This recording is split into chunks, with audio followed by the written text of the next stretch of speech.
శ్రీకాకుళం జిల్లా Kashibugga sub register కార్యాలయం వద్ద డాక్యుమెంట్ రైటర్లు పెండౌన్కు దిగారు. తన సమస్య పరిష్కారం కోసం డాక్యుమెంట్ రైటర్లు కార్యాలయం ఎదుట నిరసన చేపట్టారు. ప్రభుత్వానికి వ్యతిరేకంగా నినాదాలు చేశారు.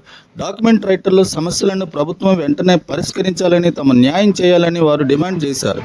పెండౌన్ కారణంగా రిజిస్ట్రేషన్ పనులు నిలిచిపోవడంతో పలు సేవల కోసం వచ్చిన ప్రజలు ఇబ్బందులకు ఎదుర్కొన్నారు. ప్రభుత్వం స్పందించి తమ డిమాండ్లపై సానుకూలంగా నిర్ణయం తీసుకునే వరకు తమ ఆందోళన కొనసాగిస్తామని డాక్యుమెంట్ రైటర్లు హెచ్చరించారు. ఈ ఘటనతో కాశీబుగ్గ సబ్ రిజిస్టర్ కార్యాలయం వద్ద ఉద్రిక్తత పరిస్థితి నెలకొంది.